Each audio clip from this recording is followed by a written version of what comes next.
Machine మీద ఎక్కించుకోవడం ఏది లేదని ప్రాబ్లం ఉంటే మళ్ళీ రిటర్న్ రావాలి కదా. అసలు ఈ సిస్టమ్ ఏంటండి? అసలు ఆటో బతకాలంటే ఎంత కష్టంగా ఉందండి. అంటే సీఎం గారు కన్నా అభిమానంగా ఉందండి ఆటో పరిస్థితి. ఎవరికన్నా వాళ్ళకన్నా అభిమానంగా ఉంది ఆటో పరిస్థితి. రోజు 300 తోలేకపోతున్నాం లోకల్లో. ఇవన్నీ ఎవరి మీద అండి బడ్జెట్ వేసేది? ఇక్కడ రోడ్డు మీదకి వస్తే ఇక్కడ ట్రాఫిక్ వస్తాయి, మేము ఎప్పుడు పడితే అప్పుడు కొట్టేస్తున్నాడు. అర్థమైందా? ఇచ్చే 10,000 ఇప్పుడు ఇస్తారండి, ఒక 10,000 ఇస్తారు సార్. 10,000 సంవత్సరానికి ఎన్ని రోజులు తినాలి అది?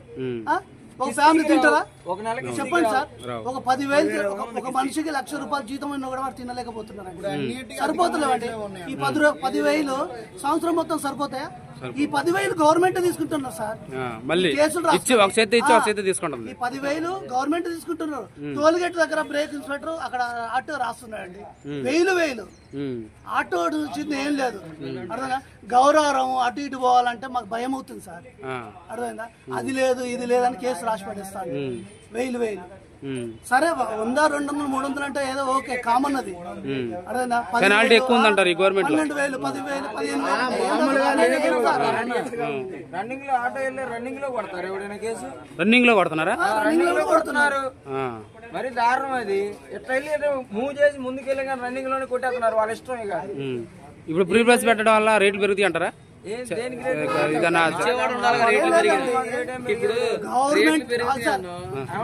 పెట్టారు సార్. పెట్టడం వల్ల అవతల పెట్టాలని రూల్ ఏమన్నా అవతల పెట్టారు గవర్నమెంట్. ఫ్రీ బస్ ఒక మాట, ఈ కూటమి గెలవడానికి ఫ్రీ బస్ మెయిన్ కారణం మహిళలు గెలిపించారంటున్నారు కదా? మొత్తానికి మీ డిమాండ్ ఏంది? ఏదన్నా పథకం పెట్టాలి అంతేనా? మాకు పథకం వద్దండి, మా కష్టార్థం మాకు వస్తే చాలు. ఈ ఫ్రీ బస్సులు పెట్టి ఇవన్నీ పెంచి చెప్తున్నాను ఈ ఫైన్లు రాసి అర్థమైందా? ఏం లేదు సార్. ఆటో బస్సు ఎన్ని కుటుంబాలు సార్? కొన్ని లక్షల కుటుంబాలు ఆటో కుటుంబాలు, కొన్ని లక్షల కుటుంబాలు. ఆలోచించాలి, గవర్నమెంట్ ఆలోచించాలండి. పథకం పెట్టే ముందు ఆలోచించాలి. పథకం పెట్టేటప్పుడు ఆలోచించాలి. ఫ్రీ బస్సు పెడుతున్నంటే అది గొప్పతనం సార్. నిత్యావసర సరుకులు ఎన్ని ఉన్నాయండి? ఒక నూనె ప్యాకెట్ కొనాలంటే ₹150. ఒక ఆటోడు కొనుక్కొని తింటాడా అండి? తాగుతాడా అండి? చెప్పండి సార్. లక్షలు. ఇది కరెక్ట్ కాదు సార్. సమాజం ఇది కరెక్ట్ కాదు.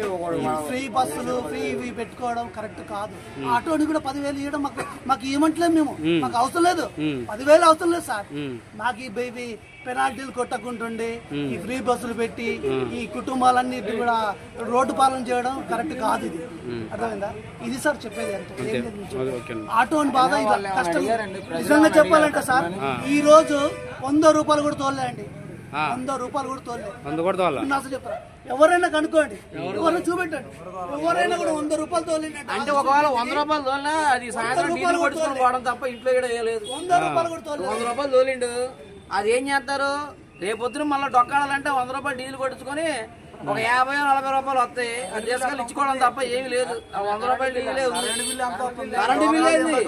ఆ కరెంటు బిల్లు తోడితే మైండ్ పోద్ది. మర్చిపోయి ఇప్పుడు ఏదో యూనిట్లు దాటితే అంటే ఇదివరకు ఫ్రీ ఇచ్చారు. యూనిట్లు దాటి ₹12 రాశాడు. ఏది సంవత్సర కాలంలో ఆర్టీఓ 12,000 అంటే రూల్స్ పాటించలేదు మీరేమన్నా? అంతకుముందే అంత లేదు ఆ గవర్నమెంట్ లో? అంతలే మా అయితే ఒక 1,500-1,000 రాసి వదిలేసాడు అంతే. ఇక్కడ 12,000 ఒక్కసారి దొరికినది. 12,000. ఇంకోసారి అయితే బండి సీల్. అది ఇన్సూరెన్స్ లేనందుకే. ఇప్పుడు వాళ్ళు ఇచ్చే ₹10,000 ఇన్సూరెన్స్ కట్టుకుంటే మరి మిగతా ఎట్లా? ఈ 11 ఏళ్ళు ఎలా బతకాలా? ఎలా బతకాలి? ఒక అతను మేము అడిగాము. ఒక అతను ఏమంటే దేనికి అమౌంట్ కట్టాక నందిగంలో ఉందిగా.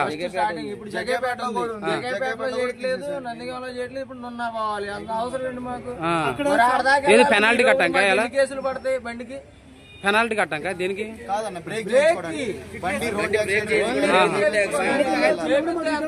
చెకింగ్ మంచిగా ఉందా లేదా అని చెకింగ్ కోసం. ఇంకోటి ఏంటంటే ఎల్లో బండి వచ్చేసి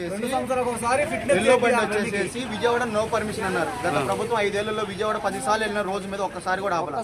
ఇప్పుడు వెళ్తే సార్ బండి సీల్ అంటున్నారు. మరి నున్న ఎందుకు పోవాలి? మాకు అంత అవసరం ఏంది? ఇక్కడ జగపేటలో ఆర్టీఓ ఆఫీస్ ఉంది, నందిగామలో ఉంది. నాకు వెళ్ళాల్సిన అవసరం ఏంది? మీరు ఆడపోతే పెనాల్టీ వేయడం ఎందుకు? మేము బ్రేక్ చేయించుకోవాలి, మీకు డబ్బులు కట్టి కాక మేము పెనాల్టీ లేపించుకోవాలా? బ్రేక్ చేయించుకుంది కాక మేము 10 రోజులు కట్టింది కాక పెనాల్టీ